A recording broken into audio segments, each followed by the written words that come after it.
तशरीफ रखिए, तशरीफ।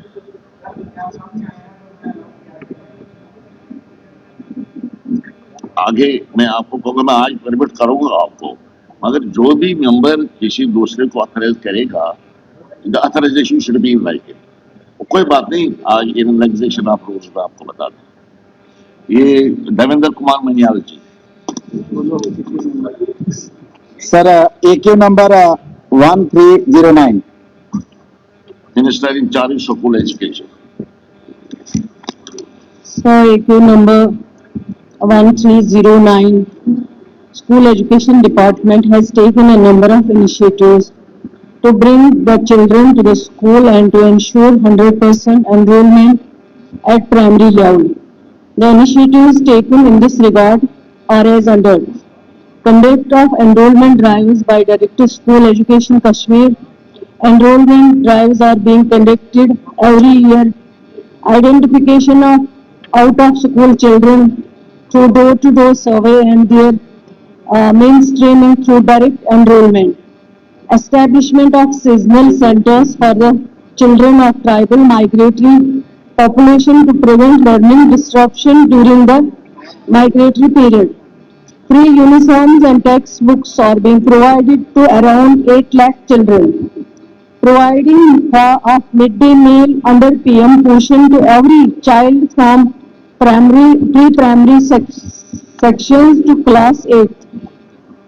Pre-primary sections started in 15,550 government schools, and an increase in enrollment has been recorded at pre-primary level, which was 1.80 lakhs. 2023-2024 has increased to 1.85 lakhs in 2024 to 2025. Sub B, the school buildings and land rendered vacant due to merger of schools has been handed over to the concerned district administration for utilization by other departments. So presently there is no proposal for upgradation of schools to their next higher level from primary to middle, middle to high, and high to higher secondary, including the schools border areas, as the school education department is focusing on creation of required infrastructure and providing staff to all schools, especially the upgraded ones. As and when there is any proposal for upgradation existing schools, the feasible schools of border areas shall be examined for consideration. D. The 9 schools of border villages falling in Samba district have been proposed for upgradation in terms of infrastructure and other facilities under Vibrant Village Program second, as detailed below. So serial number Zone Samba Bangalore High School, Gagwal Middle School Chalari, Gagwal Middle School Chaura, Gagwal Middle School Mangachak, Ramgarh Middle School Dagbarmala, Ramgarh Middle School Nandgi, Ramgarh Middle School Ramgur Basti, Ramgarh Samba Primary School Baglar, Samba Girls Primary School Jarada. Directorate of Samagra scheme has informed that till date no funds have been received under the scheme. E. During the current financial year 2005-2006, a total number of schools in Ramgarh constituency have been approved under Samagra Shiksha for the creation of various infrastructure facilities involving a financial implication 68.34 lakhs. Honourable speaker sir, इसका जो part 1 है, ये part है, ये बहुत ही important है। Overall पूरा question important है, क्योंकि मनियाल साहब आउट ऑफ स्टेशन है, किसी वजह से जाना पड़ा, तो उनके बिहाफ पे मैं बात कर रहा हूँ। तो पहले तो ये पार्ट 1 जो है, जिसमें ड्रॉप आउट का जो है बात करी है, और सरकार ने जवाब दिया है कि 100% बच्चे स्कूल में आए, एजुकेशन हासिल करें, तालीम हासिल करिए, उसके लिए इन्होंने अपने अलग अलग प्रपोजल दिए हैं। अगर हम बात करें कि प्राइमरी लेवल पे हमारा ड्रॉप आउट जो है लगभग 1.6% है। इसी तरीके से अगर हम अपर प्राइमरी लेवल की बात करें तो लगभग 3.2% है। इसी तरीके से हम सेकेंडरी लेवल की बात करें तो इसमें ड्रॉप आउट हमारा लगभग 13.4% है as compare to national average 8.4। तो नेशनल एवरेज से हमारा जो ड्रॉप आउट है खासकर सेकेंडरी लेवल पे ये बहुत ज्यादा है। और इसका एक मुख्य कारण ये है कि जब स्कूल में बच्चा जाएगा अपर प्राइमरी तक जाएगा, जब वो सेकेंडरी लेवल पे जाएगा तो परिवार के लोगों के अंदर, पेरेंट्स के अंदर ये बात आना शुरू होती है, क्योंकि बड़े सारे लोग समृद्ध परिवार नहीं है, सभी लोग एफर्ट्स नहीं कर सकते हैं, तो पेरेंट्स के अंदर बात आना शुरू होती है कि जनाब इस बच्चे को पढ़ाएंगे, ग्रेजुएशन कराएंगे, 12वीं कराएंगे, उसके बाद करेंगे क्या। तो लिमिटेड स्कोप्स है हमारे नौकरियों के। जैसे अगर कंप्यूटराइज सिस्टम आया तो जिस बैंक में 20 लोग काम करते थे 2 से चला, अब एआई का जमाना आया तो और ज्यादा एम्प्लॉयमेंट के अपॉर्चुनिटीज कम होंगी। तो लोगों के अंदर ये, पेरेंट्स के अंदर ये भावना रहती है कि बच्चा करेगा क्या पढ़ के। तो इसमें हमारी न्यू एजुकेशन पॉलिसी है कि जिसमें हमने कहा कि स्किल्ड जो है स्टूडेंट, उनको स्किल लेवल पे हम तैयार करें, उनको स्किल बनाएं। तो उसके लिए हमने वोकेशनल टीचर्स को हम तैनात किया है, लेकिन उसका जो प्रोसेस है, जो उसकी स्पीड है, जो उसका रफ्तार है, वो बड़ी धीमी है। तो मैं आपके माध्यम से मंत्री साहब से जानना चाहता हूं क्या, क्योंकि जब तक आपका ग्रेजुएट करता है स्टूडेंट, जो पोस्ट ग्रेजुएट करता है बाहर जाता है, अगर आप अपने शहर में जाएंगे, अपने टाउन में जाएंगे, जम्मू में जाएंगे, दिल्ली में जाएंगे, तो आपके पास प्लम्बर की शॉर्टेज है, आपके पास इलेक्ट्रिशियन की शॉर्ट है, आपके पास ब्यूटी, तो ये कोर्सेज हमारे पास नहीं होते। ग्रेजुएशन के बाद भी बच्चा, उसके पास स्किल कुछ होता नहीं है। तो मैं मंत्री साहब से जानना चाहता हूं कि इसके लिए स्पीड अप करने के लिए, ताकि इस साल हर स्कूल जो हायर सेकेंडरी लेवल स्कूल है उसमें वोकेशनल टीचर हम तैयार देके और उन स्टूडेंट्स को तैयार करें, जब वो पढ़ के निकले तो कम से कम वो कुछ अपना काम कर पाए। Thank you very much.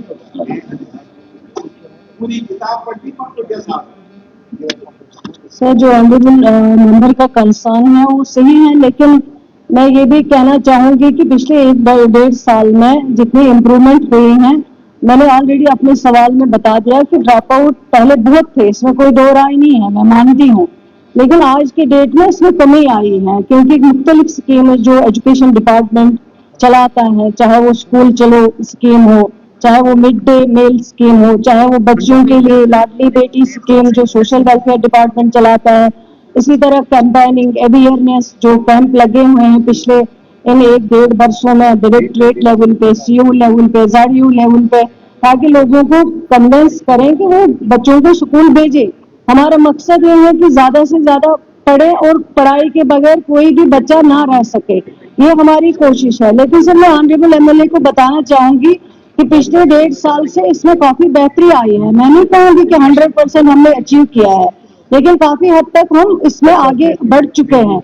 और भी आगे जो करना होगा, जैसे आपने कहा टीचर्स की कमी है, कहीं पे वैकेंसीज है, लेकिन हम कोशिश कर रहे हैं, चाहे वो सीजनल टीचर्स हो, चाहे वो सीआरसी के जरिए लगाना हो, चाहे वो प्रमोशंस के जरिए इन पोस्टों को फिलअप करने की बात हो, चाहे वो रिक्रूटमेंट बोर्ड को पोस्ट रेफर करने की बात हो, ये हमारी कोशिश है। लेकिन मैं सर आपके माध्यम से बताना चाहूंगी कि सरकार की कोशिश है कि ड्रॉप आउट ना हो, ये बिल्कुल खत्म हो जाए, कोई बच्चा तालीम के बगैर ना रहे। और हमने इस 1.5 साल में कोशिश की है और काफी हद तक इसमें इम्प्रूवमेंट हुई है। लेकिन मैं आपको यकीन दिलाना चाहूंगी कि आगे भी हम कोशिश करेंगे और ज्यादा इम्प्रूवमेंट हो, कोई बच्चा एजुकेशन के बगैर ना रह सके। हाँ भाई जरमील साहब, हाँ सर आपने पहले 50 पूछे सर, इंटू नंबर 1090 हो गया डिटेल में सवाल भी आए, डिटेल में जवाब भी आए, डिटेल में कोई बात नहीं, आगे देखेंगे, कोई बात नहीं। बस अब मैंने दूसरे को बुलाया, हाँ, minister in charge public works. Honorable Speaker, sir. Part A. The constituency-wise details of allocation made under city and town portals, district etc. for the R&D sector during the financial year 2025-26 with the particular reference to Pulwama district are annexed at Annexure A. Part B. No project stands sanctioned under CRF in Rajpura constituency during financial year 2025-26. However, on the recommendations of the Honorable MLA, project proposal for widening upgradation of Lassipura Lipsar Sangam road covering a length of 14 km at an estimated cost of ₹98.71 crore has been received by the department and is presently under examination. Part C, construction of Kandi Patri, Siddhak Shrine Road. The DPR for construction of the road length 15 kilometer has been prepared at an estimated cost of rupees 48.26 crore. A major portion of the proposed alignment falls under forest area and therefore requires mandatory forest clearance prior to execution. Widening of the upgradations of Lassipura Littar Sangam Road. The DPR for widening of the upgradation of the road 14 km has been prepared at an estimated cost of 98.71 crore under CRF. The existing carriageway width of about 5.5 meters is inadequate in view of the heavy traffic, particularly due to the presence of the industrial growth center Lassipura. The proposals are under consideration in the department and the department is ascertain the feasibility and availability of resources. Sir, honourable minister को भी पता है कि पिछले साल जो allocation हुई चाहे CNT में या पार्ट होल्स में या नबार्ड में, सबसे कम साउथ में जो एलोकेशन हुई वो राजपुरा कॉन्स्टिट्यूंसी के लिए हुई है। मैं ऑनरेबल मिनिस्टर से ये कहना चाहता हूं कि अगर ये जो इस साल एलोकेशन करने जा रहे हैं CNT में, पार्ट होल्स में, नबार्ड में, क्या एक तो एलोकेशन जो हक है राजपुरा कॉन्स्टिट्यूंसी को वो मिलेगा, और दूसरा जो पिछले साल जो नुकसान हुआ है क्या इसके लिए जो इजाफी रकम इस एलोकेशन इस साल किया जाएगा, क्योंकि पिछले साल नुकसान हुआ राजपुरा कॉन्स्टिट्यूंसी में, सबसे कम साउथ में मिला अगर है वो राजपुरा कॉन्स्टिट्यूंसी मिलेगा, क्या वो नुकसान इस साल वो पूरा करेंगे ऑनरेबल मिनिस्टर साहब? ऑनरेबल स्पीकर साहब, वैसे तो जितना मैंने इनको कोशिश की अकोमोडेट करने की और ऑनरेबल एमएलए साहब को पता भी है, चलो फिर भी अगर कोई इनको कमी रह गई है तो उसको अकोमोडेट करेंगे। और इस साल हमने सर बाकायदा जितने भी हाउस में ऑनरेबल एमएलए हैं हमने उनको चिट्ठियां लिखी हैं और एक बराबर का हिस्सेदारी उनको दी है कि हमें सिटी एंड टाउन्स में 20 किलोमीटर की हमें आप लेंथ दे दीजिए और बराबरी का हिस्सा इस पर हम देंगे, लेकिन अगर थोड़ा बहुत इनको कहीं पीछे सा रह गया है तो वो हम जरूर अकोमोडेट करेंगे। Shri Darshan Kumar ji, Darshan Kumar sir AQ number 842. Minister in charge power. Sir, AQ number 842, Part A. As per the agreement of the year 1979 between the Jammu and Kashmir and Punjab government, 20% of the total power generated at the Thain Dam and Shahpur Kandi barrage at Basbar, cost of generation will be available to J&K. Of late, power sale agreement was signed between PSPCL and JKPCL on 11/10/2019 for sale and purchase of power from the dam, now known as Ranjit Sagar Dam project. As on date, no power is injected into our system due to lack of transmission infrastructure. The provisional tariff payable to PSPCL is ₹3.50 per kilowatt hour. Part B. There is no such proposal under consideration of the government. Part C. Particulars. Total compensation amount 85 crores 48 lakhs 20,681. Amount released by Punjab government 71 crores 15 lakhs 96,361. Pending compensation amount 14 crores 32 lakhs 24,321. Interest accrued on amount released by RSD authorities and subsequently utilized by DC office Kathua for payment of land compensation during July 1999, rupees 5 crores 41 lakhs 73,000. Pending compensation amount rupees 8 crores 90 lakhs 51,320.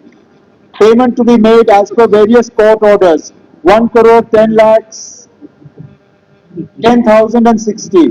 Pending interest as on 30th/9/2025 27 crores 2 lakhs 55,943.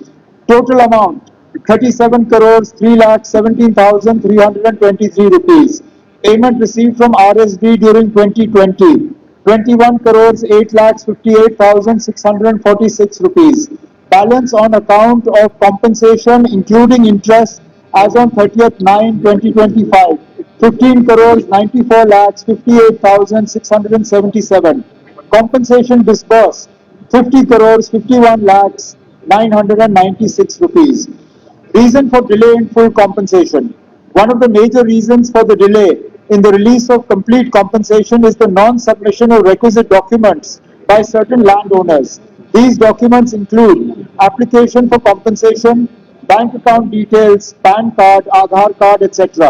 DC Kathua has issued multiple public notices urging the landowners to furnish the required documents to enable the timely release of compensation to the rightful claimants. Employment status. The matter has been taken up by DC Kathua with the concerned dam authorities for providing of employment to 816 affected families. Employment to oustees. As per Government Order number 360 PW HYD of 2018, dated 28/9/2018, employment to oustees is to be provided by the Government of Punjab in accordance with the agreed rehabilitation and resettlement policy of both state governments. In addition, job to the oustees will be given by the Government of Punjab as per agreed R&R policy of both the governments. Yes. Honourable speaker sir, जो Ranjit Sagar dam है वो जम्मू कश्मीर का ही एक हिस्सा है। हमारी Basoli constituency के साधनों और संसाधनों के ऊपर बनाई गई है। 600 मेगावाट का पंजाब गवर्नमेंट का सबसे बड़ा पावर प्रोजेक्ट है वो। लेकिन मुझे नहीं लगता किस कारण से हमारी सरकार ने आज तक इसको इतना अनदेखा किया है। 22 विलेज इसमें पूरे प्रभावित हुए थे। 1,11,740 कनाल जमीन हमारी गई थी। और जैसे अभी ऑनरेबल चीफ मिनिस्टर साहब कह रहे थे कि 1979 में हमारा समझौता हुआ था। 20% बिजली हमारे को उन्होंने फ्री देनी थी। उसके लिए आज तक भी इंफ्रास्ट्रक्चर हमारा जो बन नहीं पाया। जैसा इन्होंने कहा है कि कोई भी ट्रांसमिशन इंफ्रास्ट्रक्चर नहीं तैयार हो पाया है। उसके बाद सर उन्होंने जो रंजीत सागर डैम है हमारे लोगों के साथ इतना बड़ा उन्होंने अन्याय किया है। गरीब लोग हैं, मजदूर लोग हैं, किसान लोग हैं, वहां खेती बाड़ी करके वो अपना गुजारा करते थे। आज तक उनका कंपनसेशन बाकी है। एज पर जो अभी चीफ मिनिस्टर साहब ने पढ़ा है कि 16 करोड़ रुपया उनके हिसाब से कंपनसेशन बाकी है। बसोली के उन्होंने कहा था कि बसोली को हम फ्री बिजली देंगे। एज पर एग्रीमेंट उन्होंने कहा था कि बिजली फ्री देंगे, लेकिन आज तक बिजली फ्री नहीं मिली। 22 गांव जो प्रभावित हुए हैं आज लोग दर दर की ठोकरें खा रहे हैं अपने कंपनसेशन के लिए। सबसे बड़ी बात जो उन्होंने नौकरी देनी थी 861 नौकरियां आज भी पेंडिंग है। वो नौकरियां नहीं दे रहे हैं आज भी। 861 नौकरियां आज उन्होंने कहा था हर फैमिली को नौकरी देंगे, लेकिन नहीं दी है। और एज पर क्वालिफिकेशन देंगे। सर कितना बड़ा उन्होंने अन्याय किया है हमारे लोगों को। उन्होंने एज पर क्वालिफिकेशन एग्रीमेंट में कहा था कि एज पर क्वालिफिकेशन नौकरी देंगे, लेकिन नौकरी कैसी दी उन्होंने? माली की नौकरी दे दी, कुक की नौकरी दे दी, मजदूर की नौकरी दे दी, ना उनकी कोई प्रमोशन है। और उसके बाद हमारे लोगों को इस तरह हरासमेंट कर रहे हैं। उनको उन्होंने कहा था कि जहां प्रोजेक्ट है वहीं हम उनको जॉब देंगे, वहीं पे उनको रखेंगे। लेकिन सर संगरूर, बटाला और पता नहीं कहां कहां उनको पंजाब में उन्होंने कोने कोने में फेंका हुआ है। और जो पढ़े लिखे हमारे पोस्ट ग्रेजुएट बच्चे हैं उनसे वो क्लर्क का काम करवा रहे हैं।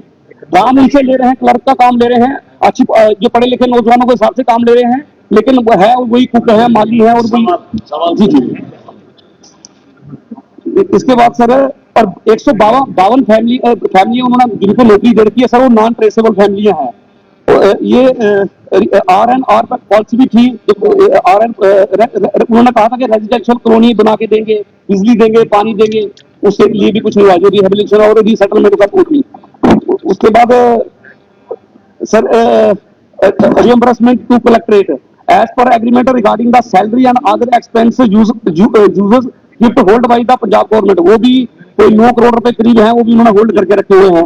नौकरियां हमारी पेंडिंग है, कंपनसेशन हमारा पेंडिंग है। और सर लेकिन यहाँ जवाब आ रहा है कि लोग पैन कार्ड नहीं दे रहे, आधार कार्ड नहीं दे रहे, इसलिए उनको कंपनसेशन नहीं मिल रहा। आप बताओ, कोई पैसे लेने के लिए मेरे को अगर पैसा मिलना हो मेरे से कोई आधार कार्ड पैन कार्ड मांगेगा, मैं नहीं दूंगा क्या? तो सर ये गलत जवाब है। तो इस पे सरकार को कड़ा एक संज्ञान लेना चाहिए, क्योंकि हमारे साधनों संसाधनों पे इतना बड़ा प्रोजेक्ट लोगों को भी न्याय मिलना चाहिए। ऑनरेबल एमएलए साहब की तरफ से जो सजेशन आया है कॉम्पनसेशन को लेके, उस पर हम जरूर गौर करेंगे। हमारा भी मकसद है कि पैसा लोगों तक पहुंच जाए, लेकिन ऐसा भी है ना कि बिना कागजी कार्रवाई पूरी किए हुए हम ये पैसा उनको दे नहीं सकते। और जैसे मैंने जवाब के दौरान कहा, बार बार हम डीसी के थ्रू उन फैमिलीज को याद दिलाते हैं कि मेहरबानी करके वो फॉर्मेलिटीज पूरी करें ताकि पैसा हम उनको डिस्बर्स करें। इसमें अगर ऑनरेबल एमएलए साहब भी हमारा हाथ बटाएं तो जितनी जल्दी वो फॉर्मेलिटीज पूरी की जाएंगी उतनी जल्दी हम पैसा डिस्बर्स करेंगे। जहां तक इन्होंने नौकरियों वगैरह के हवाले से बात की, मैंने खुद जवाब में इसको तस्लीम किया है कि पंजाब गवर्नमेंट को ये करना था, कुछ हद तक किया है। जैसे ऑनरेबल एमएलए साहब ने कहा है, जो नौकरियां दी है वो उस स्टेटस पे नहीं है। अब पंजाब गवर्नमेंट के साथ ये टेकअप करके उनसे कोशिश करेंगे कि जो उन्होंने हमारे साथ 1979 में एग्रीमेंट किया है उस एग्रीमेंट को लेटर एंड स्पिरिट में वो इम्प्लीमेंट करें। ठीक है, अच्छी बात है। कहते हैं ये है। इसमें सर एक चीज और देखी जाए कि वो हमारी पंजाब गवर्नमेंट के साथ में लीज हुई है, हमने कुछ उनको सेल नहीं करी, लीज हुई है, लेकिन फिर भी इसमें कुछ ऑफिसरों के कारण उसकी इंक्वायरी की जाए, उन्होंने मुटेशने की है, मुटेशने किस यहाँ पे उन्होंने मुटेशने की है उसका भी थोड़ा संज्ञान लिया जाए। अच्छी बात है। हाँ श्यामलाल सर ये सवाल जो है ये बहुत इंपॉर्टेंट सवाल है और it is not about honourable chief minister साहब ने बड़ा एलेबोरेट जवाब देने की कोशिश की है, लेकिन मैं भी अपनी मेमोरी को थोड़ा रिकोलेक्ट किया है। और ऑनरेबल चीफ मिनिस्टर साहब ये जो एमओयू साइन हुआ था बिटवीन टू गवर्नमेंट और उस समय दो बड़ी शख्सियतों ने ये एमओयू साइन किया था। यहाँ पे उस समय स्वर्गीय शेख मोहम्मद अब्दुल्ला जी चीफ मिनिस्टर थे और वहां पे प्रकाश सिंह बादल जी चीफ मिनिस्टर थे। और मुझे खुशी है कि जब हमारी दोबारा 2009 में ये गवर्नमेंट हुई हमने इसको रीओपन किया और अब वहां पे ये फर्स्ट फेज तो उनका कंप्लीट हो गया, अब सेकंड फेज वहां पे जा रहा है। तो मेरी गुजारिश होगी कि जो उनकी एमओयू में टर्म्स एंड कंडीशन थी वो पंजाब सरकार ने फुलफिल नहीं की है और उसको परस्यू भी किया था हमने 2013-14 में। और मुझे लगता है कि चीफ मिनिस्टर साहब से मैंने उस समय खतो खिताबत भी वहां के चीफ मिनिस्टर, उस समय तो प्रकाश सिंह बादल जी जिंदा थे, तो उसमें कोई पेश रफ्त तो हुई थी। एक तो उन्होंने हमें 20% जो ओवरऑल पावर प्रोडक्शन है उसमें वर्ष बार पे हमें जो है 20% बिजली उन्होंने देनी थी जो आज तक नहीं दी है, ये भी हमें क्लेम करना चाहिए। फिर 300 क्यूसेक पानी आपको शाहपुर कंडी सेकंड आ रही है, लेकिन उस समय की कमिटमेंट है। फिर जो लोग डिस्प्लेस हो गए थे उनको प्रॉपरली रिहैबिलिटेट करना था, वो उन्होंने नहीं किया।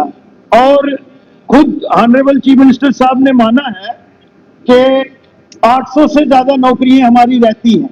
तो मेरी ये गुजारिश होगी ऑनरेबल चीफ मिनिस्टर साहब से कि आप दोबारा अपने गुड ऑफिस को यूज करें, जो हमसे भी हो पाएगा हम करेंगे। और अब तो सेकंड फेज भी हमारा आ रहा है शाहपुर कंडी का, तो ये जो पेंडिंग एमओयू में उनकी कमिटमेंट जो उन्होंने फुलफिल नहीं की, एक तो हमें ये क्लेम भी करना चाहिए कि 20% ओवरऑल पावर अगर 650 मेगावाट वहां वो प्रोड्यूस कर रहे हैं तो उसका 20% कितना बनता है। तो मुझे लगता है कि इसमें थोड़ा सीरियस होके हमें जो है वो कंसर्न अपना शो करके पंजाब गवर्नमेंट से टेकअप करना चाहिए। ऑनरेबल एमएलए श्यामलाल शर्मा साहब सही कह रहे हैं, क्योंकि उस वक्त इन्होंने ही इसमें काफी पेशरफ की थी।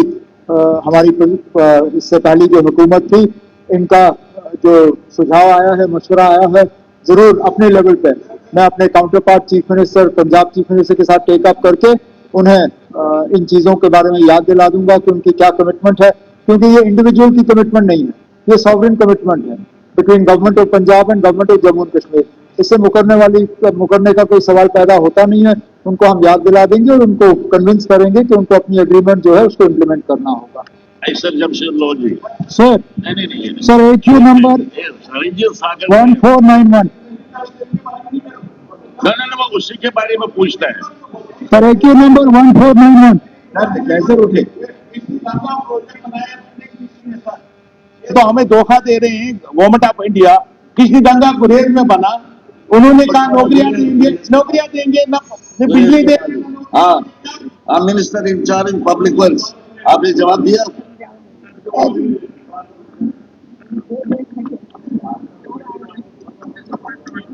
Honorable Speaker, sir, Part 8, Material area experiences heavy snowfall during winter months, which affects connectivity and causes difficulties for the residents. However, an institutional mechanism is in place to address essential requirements during winter, with advanced planning and necessary arrangements made to ensure availability of basic services, including healthcare and essential supplies. Part B, representations have been received from the local population regarding construction of a tunnel in the area, citing its strategic and connectivity importance. Part C, a tunnel to connect material sector to the hinterland at Judge Gully has been sanctioned under other than capital occasion. Had preparation of DPR has been proposed for inclusion in the annual work plan 2026-27. Sir, मैं शुक्रिया अदा करना चाहूंगा अपनी तरफ से और हिमाचल की पूरी आवाम की तरफ से जनाब ऑनरेबल चीफ मिनिस्टर साहब का, जनाब डिप्टी चीफ मिनिस्टर साहब का, चीफ सेक्रेटरी साहब का भी और कमिश्नर सेक्रेटरी R&D का भी। इनकी मेहनत से, इनकी काविशों से, क्योंकि कमिटमेंट भी थी ऑनरेबल चीफ मिनिस्टर साहब की वहाँ पे, तो इन्होंने ये मान लिया है इस काम का। और DPR जो है रवा साल के लिए जो है रवा साल में ही DPR के लिए बेहतर करेंगे। सर, इसके साथ साथ मेरी गुजारिश रहेगी कि एक और जो बड़ी इम्पोर्टेंट है हमारे लिए, ऑनरेबल चीफ मिनिस्टर साहब भी वाकिफ हैं इस एरिया से, लोला बांडीपोरा टनल। तो उसमें सर दो चीजें, एक तो कनेक्टिविटी का है, दूसरा जो कि इस वक्त लोला में हमारे यहाँ पे जो है पानी की सख्त किल्लत है। आपने देखा बार बार यहाँ पे इशू रेज किया मैंने पानी के हवाले से भी। इस टनल से हमारे दो पर्पस सॉल्व हो जाते हैं, एक तो कनेक्टिविटी, ऑल्टरनेट कनेक्टिविटी, दूसरा जो पानी का मसला हमारा वोलर से हम वो पानी आसानी से ला सकते हैं। दो मसले हमारे हल हो जाएंगे इस पूरे एरिया के, क्योंकि ऑनरेबल चीफ मिनिस्टर साहब पूरा वाकिफ हैं इस इलाके से, इनकी भी कमिटमेंट है। लिहाजा मेरी गुजारिश होगी ऑनरेबल, क्योंकि पाइपलाइन में है ऑलरेडी, इस पे काम चल रहा है। जिस तरह मैंने कहा ऑनरेबल चीफ मिनिस्टर साहब भी बड़े इसमें संजीदा है और उनका पूरा दौर है, और डिप्टी चीफ मिनिस्टर साहब का भी, इसके लिए भी इसको भी एक्सपेडाइट करने की जरूरत है। मैं एक बार फिर अपनी तरफ से ऑनरेबल चीफ मिनिस्टर साहब का, डिप्टी चीफ मिनिस्टर साहब का शुक्रिया अदा करता हूं। शुक्रिया, thank you. Honourable speaker sir, जहां तक जवाब दे रहे मिनिस्टर साहब, जवाब दे रहे। जहां तक ताल्लुक है इस मटेरियल का, ऑनरेबल चीफ मिनिस्टर साहब ने भी इसमें काफी पर्सनल इंटरेस्ट लिया। ऑनरेबल MLA साहब जब से उमर अब्दुल्ला सरकार बनी है, बार बार इन्होंने इसकी चीज के लिए रिप्रेजेंटेशन दी है कि ये टनल बननी चाहिए। तो अब जैसे ही ये DPR तैयार होती है, उसके बाद गवर्नमेंट ऑफ इंडिया को हम लिखेंगे और इसको टनल को बनाने की पूरी कोशिश करेंगे। RS पठानिया।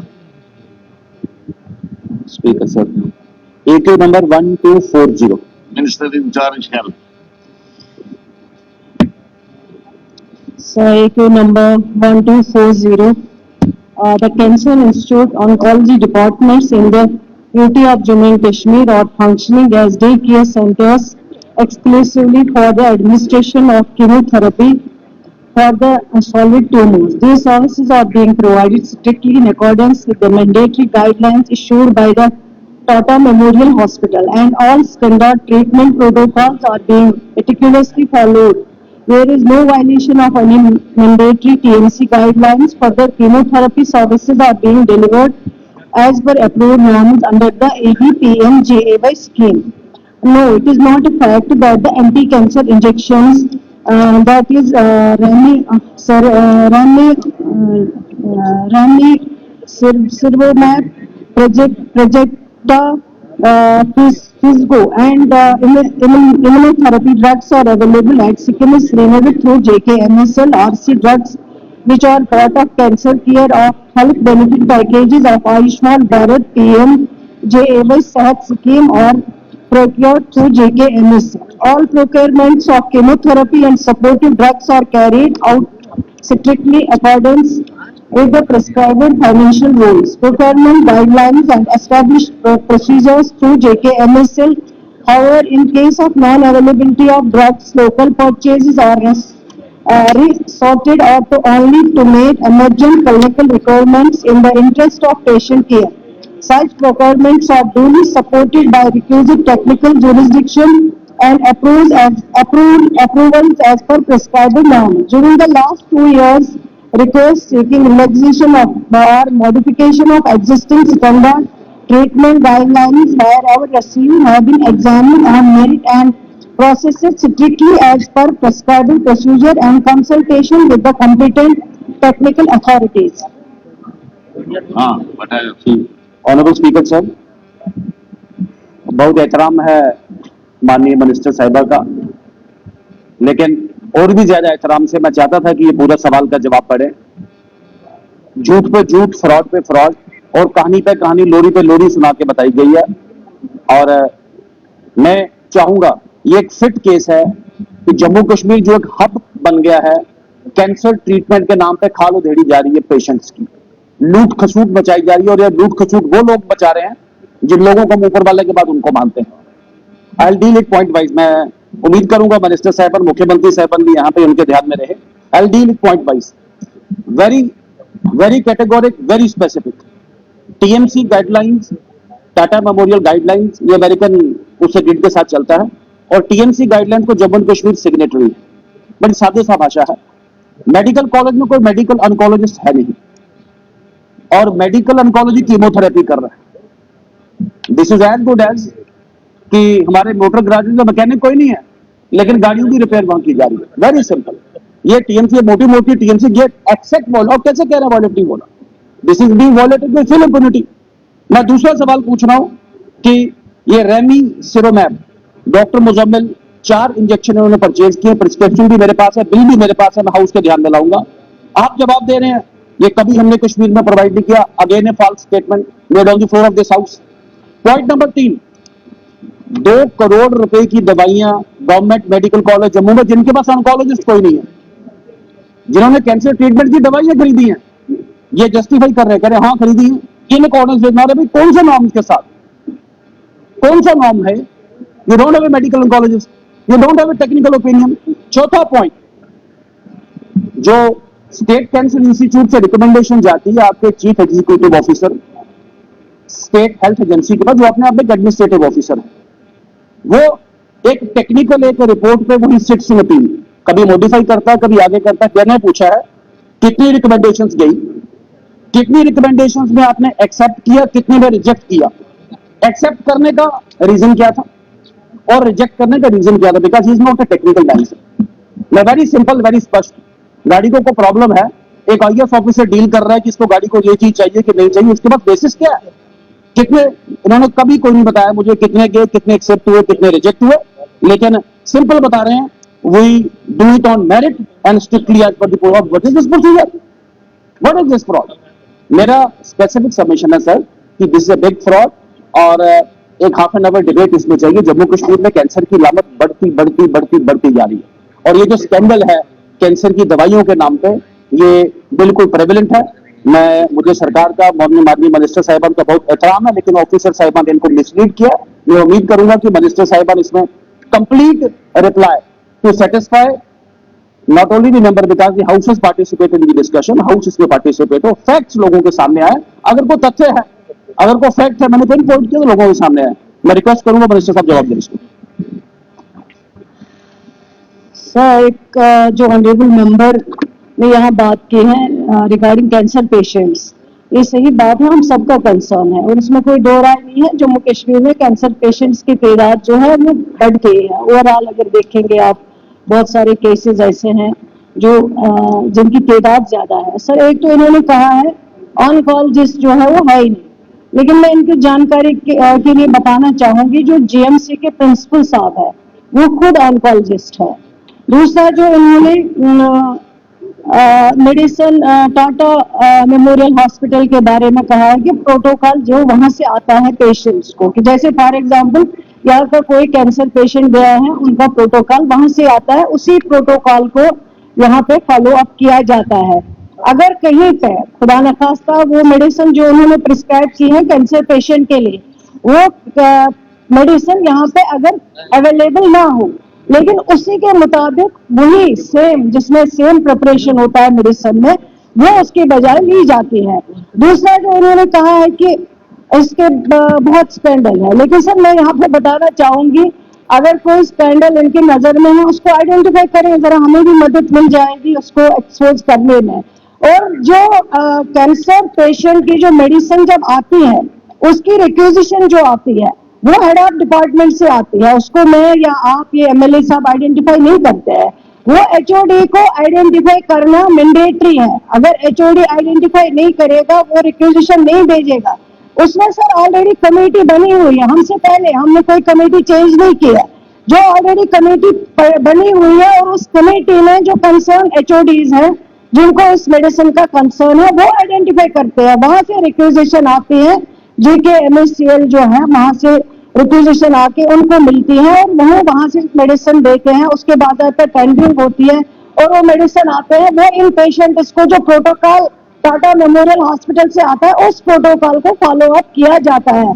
दूसरी बात मैं मानती हूँ कमी है, मेडिसिन जितना हमें चाहिए इन कैंसर पेशेंट्स को उतना हमारे पास अवेलेबल नहीं है। लेकिन इस बार ऑनरेबल चीफ मिनिस्टर साहब ने अपने बजट तकरीर में यहाँ पे कहा है उसमें हम ऐड करेंगे, और ऑलरेडी हमने एमएचएम की जो यहाँ से डिमांड जाती है गवर्नमेंट ऑफ इंडिया को, यूनियन मिनिस्ट्री को, सर उसमें भी हमने लिखा है, उनको रिक्वेस्ट की है कि ये दवाई जो है इसमें ऐड कर लीजिए, क्योंकि कभी कभार ऐसे पेशेंट हैं जिनको जितनी जरूरत होती है इतना मिल नहीं पाता है। लेकिन फिर भी हमारी कोशिश है कि इन पेशेंटों को सही से ट्रीट किया जाए, इनके मेडिसिन अवेलेबल हो, चाहे वो इनकी थेरेपी के बारे में हो, चाहे वो इंजेक्शन जिसके बारे में मैंने ऑलरेडी मेंशन किया है 3 इंजेक्शन के बारे में, तो हम कोशिश करते हैं कि ये मिले। लेकिन कैंसर पेशेंटों की तादाद भी इतनी ज्यादा है, कभी कभार कमी इसमें आ सकती है। जहां तक इनका सवाल है कि गुमराह किया गया है, मिसलीड किया गया है, सर यहाँ कोई हम बच्चे नहीं बैठे हैं कि हमें ऑफिसर कोई जवाब देगा तो हम उसी को हाँ करेंगे। सर हम भी अपने लेवल पे देखते हैं कि किस तरह का सवाल आया है, किस तरह का जवाब है, और जब हमें लगता है कि जवाब नहीं सही है तो उसको हम वापस करके चेंज करा देते हैं। ऐसी बात नहीं है, आपको मुतमईन रहना चाहिए कि यहाँ कोई हम ऐसे लोग नहीं बैठे हैं कि कोई आंखें बंद करके हमें सवाल भेजेगा तो हम उसी को हाँ करेंगे, ऐसी कोई बात नहीं है। सर, माननीय मंत्री महोदय के जवाब से 2 पॉइंट लूंगा। विद बड़े अदब बड़े एहतराम से, आपके प्रिंसिपल मेडिकल ऑन्कोलॉजिस्ट नहीं है। आप कह रही हैं वो medical oncologist, not a medical oncologist, very simple, he is not a medical oncologist. Number 2, जो आप कह रहे हैं, यही तो मैं कह रहा हूं कि आपके एचओडी की रिक्वेजिशन के बिना आपने 2 करोड़ के ड्रग्स खरीदे हैं, यही मैं कह रहा हूं जो आप कह रही हैं। आपका मेडिकल ऑन्कोलॉजिस्ट ओपिनियन के बिना 2 करोड़ के ड्रग खरीदे हैं, आप मान रहे हैं मेरी बात को। यही मैं कह रहा हूं कि आपके मेडिकल ऑन्कोलॉजिस्ट के ओपिनियन को एक आईएएस ऑफिसर ही सिर्फ से appeal over it. This is what आपका इंटरेस्ट क्या है, जब आपका स्टेट कैंसर इंस्टीट्यूट है, आपको पैरेलल वहां पे केयर चलाने में आपका इंटरेस्ट क्या है? और आपके प्रिंसिपल महोदय अपने घर में एक प्राइवेट है, वो क्लिनिक चलाएंगे कैंसर हॉस्पिटल का। That is why I am saying madam you are being misled. This is my opinion. He is not a medical oncologist. How should can he is a medical oncologist? He is not a medical oncologist. Let there be conflicting view on it. मेरा respectful submission है sir. This is a big fraud. This is a big scandal which is going on. और आम आदमी को इससे बहुत ही परेशान हो रही है। मेरा स्पेसिफिक सबमिशन है, इस सवाल को डेफर किया जाए और उस पर डिबेट की जाए, because the question is incomplete. Honourable minister ने सप्लीमेंट्री का जो जवाब दिया दैट्स आल्सो इनकम्प्लीट। एक डेफर इस तरह सवाल नहीं किया जाता। आप एक बात कीजिए, अगर आपको डाउट्स है जवाब के बारे में और आप फर्दर एलुसिडेशन चाहते हैं, इसमें रूल्स की पोजीशन क्लियर, आप नोटिस दे दीजिए, मैं उसको एग्जामिन करूंगा नोटिस को। If it is in order I will admit that, it is so simple. ठीक है मिस्टर जावेद इकबाल साहब, AK number 1406.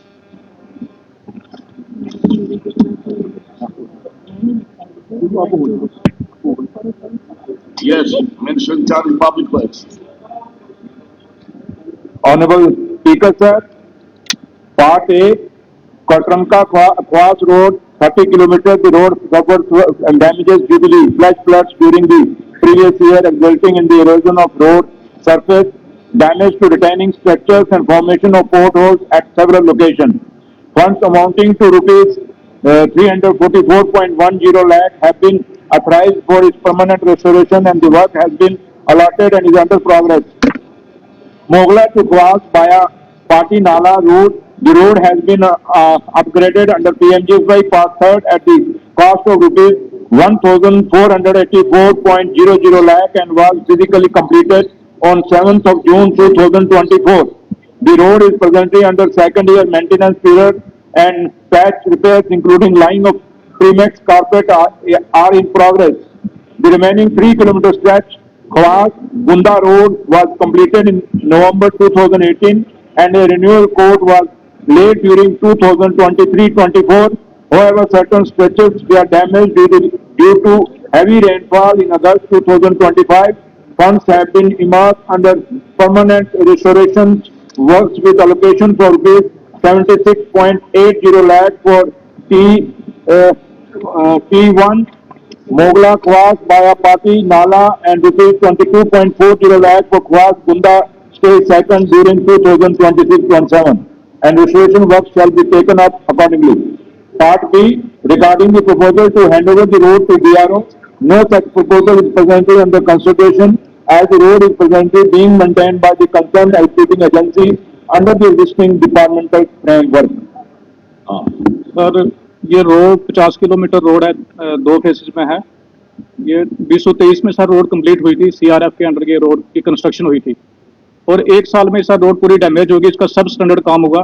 Last year CM साहब ने भी उस एरिया में विजिट किया था और उन्होंने इंक्वायरी के लिए भी बोला था और ऑर्डर भी निकला था इंक्वायरी के लिए।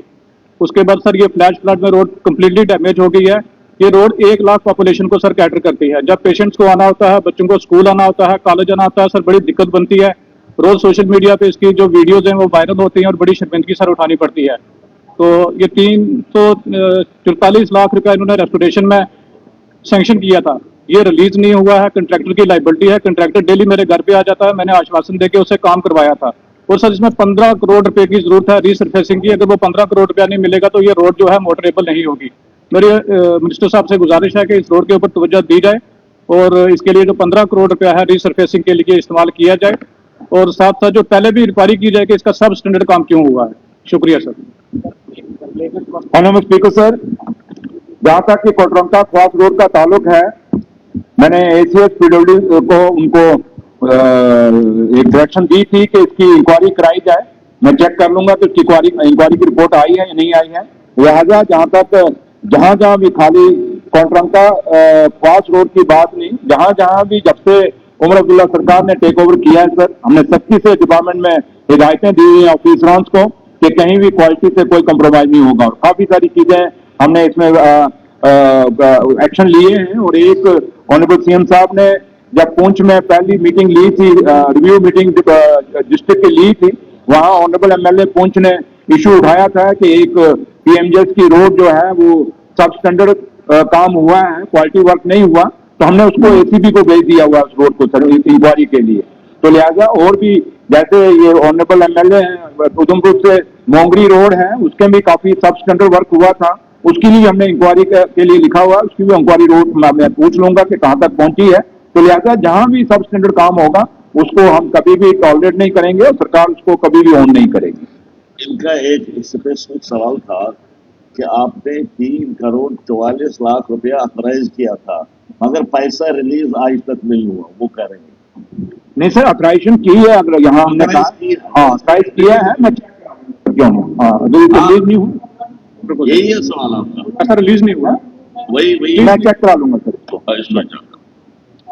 Shri Satish Kumar Sharma ji. Sir AK933 minister incharge youth service. Honorable Speaker, sir, AQ number 933. The details for promotion and upgradation of sports infrastructure in the Bilawar constituency during the last 3 years, along with the works executed and funds spent, are as under. Construction of sports stadium Bagan, 2021-22, 21.67 lakh.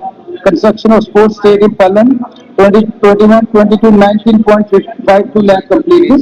Construction of washroom, change rooms, open stadium, Badu Bilawar, 2021-22, 3.2 lakh, 20 lakhs completed. Leveling of play field, construction of wicket and washrooms at Nath Ground Bilawar, 21-22, 12.69 lakhs completed. Improvement of approach road to play field Bilawar, 22-23, 7.92 lakhs completed. Construction of RCC protection near indoor stadium Bilawar, 22-23, 10.21 lakh completed. Development of play field at village Dar, Sathal, 22-23, 23.58 lakh completed. Leveling, leveling of ground at Dar, 23 lakhs completed. Development of play field and allied works at village Bilawar, 22-23, 9.95 lakhs completed. Development of premises of indoor hall Bilawar, 23-24, 11.81 lakhs completed. Construction of concrete volleyball court at HS Muni B Bilawar, 23-24, 7.70 lakh completed. मैंने details पढ़ ली है, ये सवाल पूछेंगे, पूछे सवाल। Sir मैंने पूछा था कि बिलावर विधानसभा के अंदर आपने गेम्स को प्रमोट करने के लिए क्या क्या प्रबंध किए। मेरा 3-4 मैं बता रहा हूं ना साहब, रुकिए। आपने क्या पंचायत वाइज कोई खेल के कोई किट मिलते हैं, वो आपने कोई प्रोवाइड करवाए क्या? या कोई आपने स्टेडियम की कोई नई अरेंजमेंट किया क्या, कुछ कोई नए बनाने की कोई योजना? तो मैं इनका सवाल आपको बता रहा हूं सर। सवाल नहीं, या तो सवाल आपने, सर, इन्होंने जो आंसर दिया सर, आंसर सवाल इसका है। सर, मैं वही कह रहा हूं, इन्होंने जवाब दिया स्पोर्ट्स स्टेडियम बग्गन कंप्लीटेड 2021 से। सर बिल्कुल झूठ है, मैं दावे के साथ ये बात कह रहा हूं। कंस्ट्रक्शन स्पोर्ट्स स्टेडियम पल्लन कहां है? दिखता नहीं। इन्होंने फिर कंस्ट्रक्शन ऑफ वाशरूम ये बताया थोड़ा सा, उसमें हमारा एक स्टेडियम बना था पुराना, इंडोर स्टेडियम वहां पे है, लेकिन उसकी स्टेडियम की हालत बहुत जर्जर हालत है। ये लंबा चौड़ा सर, लेकिन एक इन्होंने, आप या मैं गलत हूं या तो इनके अधिकारियों ने जो इनको जवाब दिया है, एक पलैल का नाम किया है सर यहाँ पे इन्होंने। मेरे क्षेत्र में नहीं है वो सर, कहाँ है वो? आप कह रहे हैं कि हम यहाँ पे सही बैठे हैं, या हम गलत हैं या ये गलत है, कुछ तो मानना पड़ेगा। सर मेरा आपसे निवेदन यही है, ये पलैल कहाँ पर है? ये पलैल सर बसोली कॉन्स्टिट्यूंसी में, यही तो बताओ ना, है ना? ये बात है, मेरे में तो है नहीं। अगर बसोली में ही बना तो ठीक बात है। अच्छा एक और सर, यहाँ तक सर, यहाँ तक रुक जाता तो ठीक था, इन्होंने बनी को भी जोड़ लिया मेरे साथ, कोई बात है ना? ये देखिए, construction upgradation of play ground HS Lohai allotted 5.48 lakh, दूर है सर मेरे से, उसको भी बराबर में जोड़ लिया। मेरा जो प्रश्न था वो ये था, ये बड़ा लीडर बनाना चाहते हैं टीम। चलो अच्छी बात है सर, अच्छी बात है, वैसे भी मेरे नाम के जुड़ते हुए मंत्री हैं। मैं ये निवेदन कर रहा हूं कि हमारे एरिया में कोई प्ले ग्राउंड्स बढ़ाइए, जैसे हमारा ये तो स्कूलों के अंदर बने हैं सर, कुछ जो इन्होंने किए ना स्कूल के अंदर, तो वो ऐसा आता ही है सर। हम कह रहे हैं कि ओपन में कोई स्टेडियम बने, कोई पंचायत के अंदर कोई ऐसे खेलने का ढंग बने, ताकि लोगों को, युवाओं को, सबको खेलने का अवसर मिले। स्कूलों के अंदर तो वो बाहर के लोगों को जाने नहीं देते, तो ये थोड़ा सा इसके ऊपर ध्यान दें। कोई बात। हाँ बताए।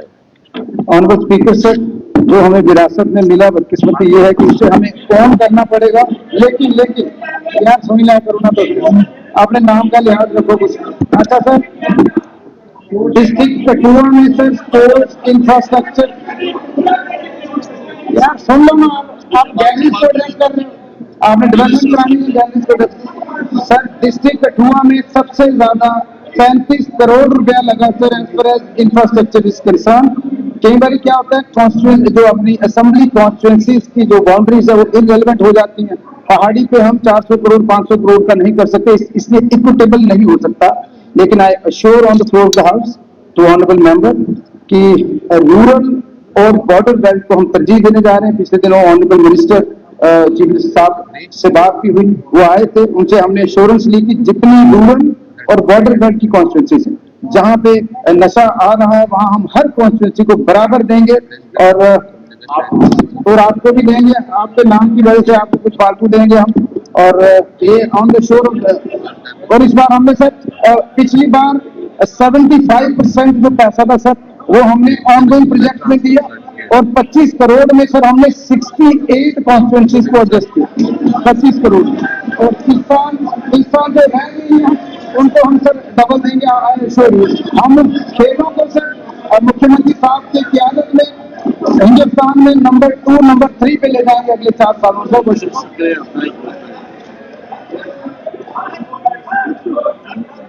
श्री रंजन सिंह जी, आप आगे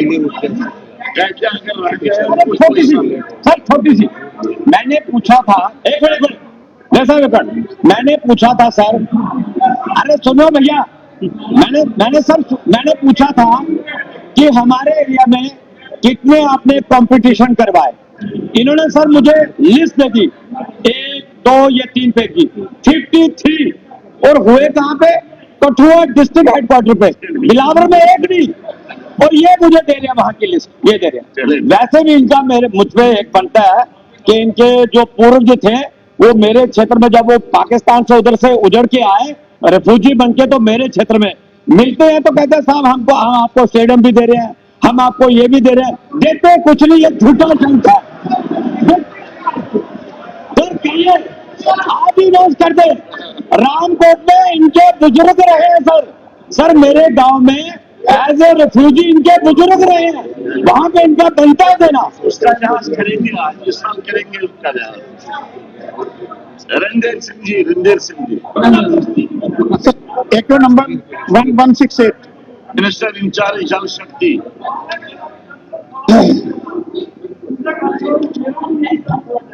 जी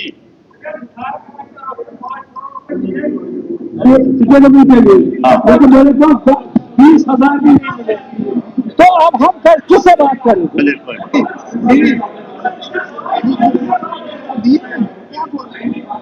मिनिस्टर साहब,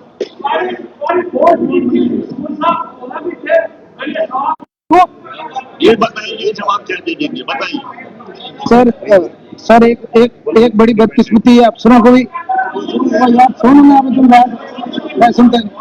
सर बड़ी बदकिस्मती है, डिलिमिटेशन हुई अभी तक। हमें लगता है हमें एक पटवारी साथ रखना पड़ेगा जो डिफाइन करेगा विच इज द बाउंड्री। हुआ तो इनके डिस्ट्रिक्ट कठुआ में सबसे ज्यादा है, जो नहीं हमारे एडजस्ट हुए। इस साल बजट बन रहा है, आप मेरी परीक्षा करो, मैं आपको ज्यादा पैसे दे दूंगा, सबको देना। स्पोर्ट्स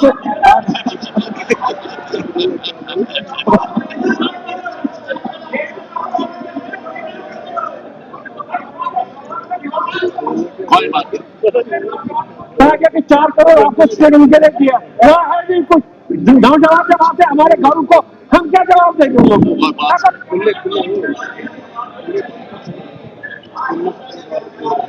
आप ठीक कह रहे हैं, आप ठीक कह रहे हैं। आप बैठे ना, आपने अपने स्टेटमेंट में दिखाया है कि इसकी कॉन्स्टिट्यूंसी में 4 करोड़ रुपया खर्च हुआ, मगर ये कहते कुछ नहीं हुआ, लोग हमें पकड़ रहे हैं, पैसा कहाँ रखा। मैं सर इनको सेटिस्फाई करूंगा, इनके साथ बैठकर इनको सारी डिटेल। अच्छी बात है, अच्छी बात है। You meet the minister, he will resolve the issue. Yeah, he will resolve the issue. He says that he will resolve the issue. आप तशरीफ रखिए अपना। हाँ, रणधीर सिंह जी, नंबर से 1168। हाँ, मिनिस्टर इंचार्ज जल शक्ति। Sir Issue number 1168. The work-wise detail of the funds allocated utilized in Kalakot Sundarbani constituency during the financial year 2025-26 is enclosed in Excels A and B. Part B, sir. No funds have been received from the government of India for the restoration, reconstruction of flood schemes in the district of Poonch and Rajouri during the current financial year as on date. However, the list of damages to infrastructure in the said districts have been submitted to Finance Department for funding under FASTI, and the same is enclosed annexes C and D. ठीक है, पूछिए sir, पूछिए।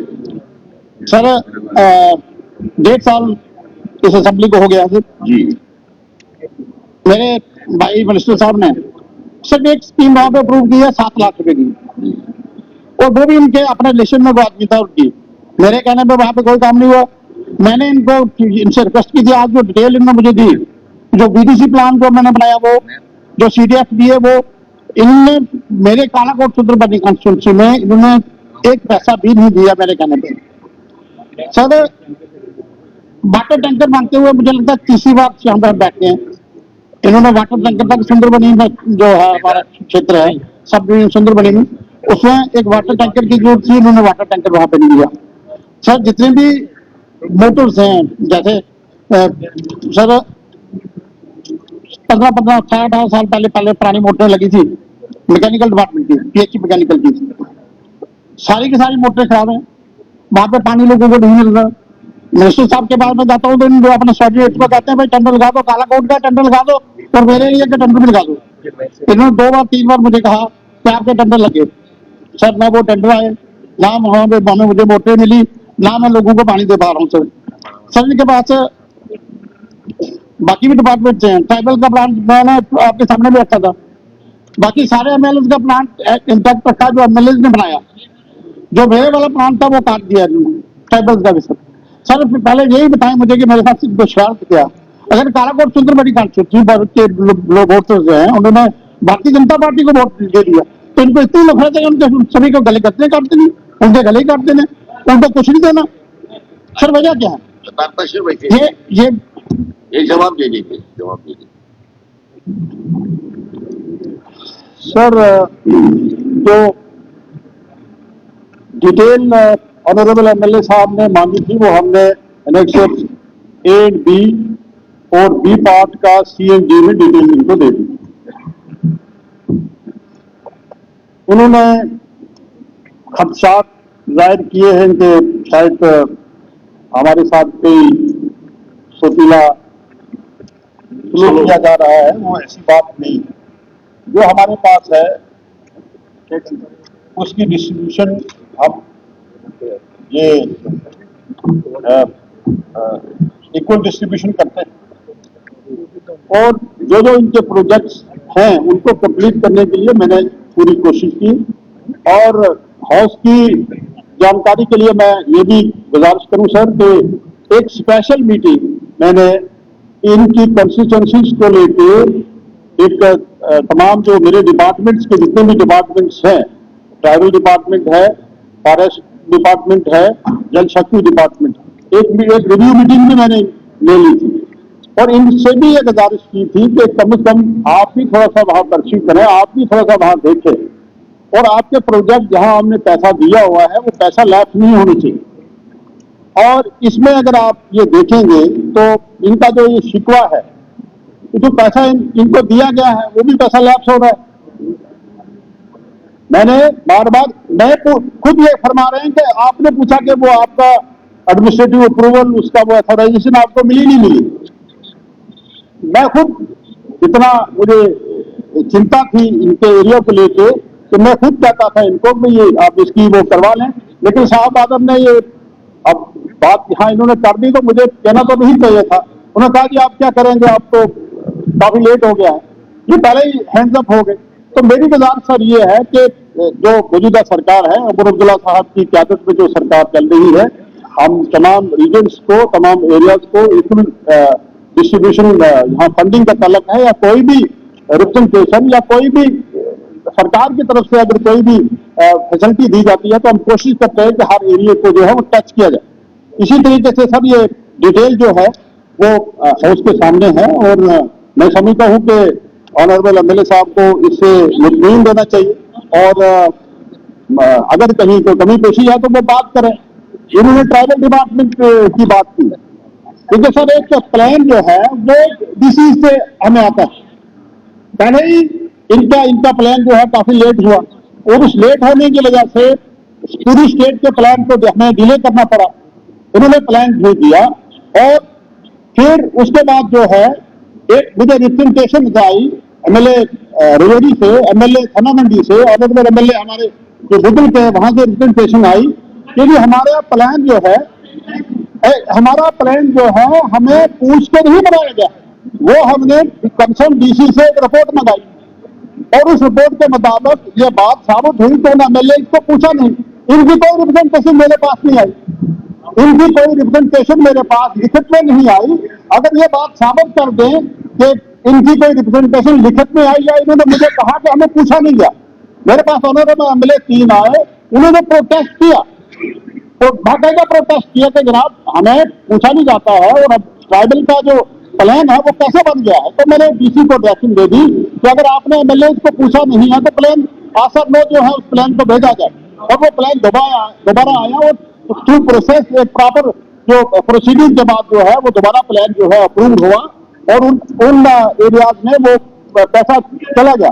लेकिन मैं ये गुजारिश करूं कि ऑनरेबल एमएलए साहब जो है इनको मैं लास्ट में क्योंकि सर ये थोड़ा सा मैं वक्त ले लूंगा कि मोहब्बत की तमन्ना है तो फिर वो वसत पैदा कर, जहां से इश्क चाहता है वहां तक नाम पैदा कर, मैं तुझको तुझसे ज्यादा और सबसे ज्यादा चाहूंगा, मगर शर्त यह है कि अपने अंदर एक नई जस्तजू पैदा कर। सर ऐसे है कि जो फंडिंग की बात मिनिस्टर साहब ने की वो 2011 का प्लान वो था, स्कीम थी, अप्रूव हुई थी, फंडिंग इस साल हुई, इनके एक्सीएन ने भी मना कर दिया, एससी ने भी मना कर दिया, चीफ इंजीनियर ने मना कर दिया कि हम पिछले काम हुए उसकी टेक्निकल सेंक्शन कैसे करेंगे सर। उन्होंने टेक्निकल सेंक्शन से मना किया। मैंने चीफ मिनिस्टर साहब से भी बात की, मिनिस्टर साहब खुद मेरे सामने थे, इन्होंने अपने उन पीआरओ को बोला कि भाई चीफ साहब से, चीफ इंजीनियर से बात करो। उन्होंने बिल्कुल रिफ्यूज कर दिया कि हम इसको टेक्निकल सेंक्शन नहीं देंगे क्योंकि काम पुराने हुए हैं। 2011 से वो काम चल रहा था सर। बात यहाँ पे इन्होंने की कि प्लान की, सर प्लान डीसी से होके आया था, सभी का प्लान, एक मिनट, सभी का सर, सभी एमएलए का सर रजौरी का प्लान अप्रूव हुआ, उसमें मेरा भी अप्रूव हुआ। ये बिल्कुल मिसलीड किया जा रहा है उसको कि मेरा प्लान अप्रूव नहीं हुआ, जब मिलता से प्लान नहीं आया, प्लान आया, प्लान अप्रूव हुआ, मेरे पास काफी बड़ी है सर। प्लान अप्रूव होने के बाद एक जॉइंट सेक्टर आगे करता है कि जो 4 एमएलए हैं उनका प्लान वो ही रखा जाए, जो कालाकोट सिंध में एमएलए है उसका प्लान वो रखा जाए जो पहले अप्रूव होकर आया था सर। बड़ी मुझे लगता है कि इतनी जाति, इतनी अनदेखी, इतनी नाइंसाफी जितनी मिनिस्टर साहब कर रहे हैं ऐसे नहीं करनी चाहिए। वक्त सभी को मिल रहे हैं, हमें जवाब भी, सभी ऊपर वाले को जवाब भी देना है। ऐसे मेरे 1 लाख लोगों के साथ नाइंसाफी ना की जाए। Question over is over.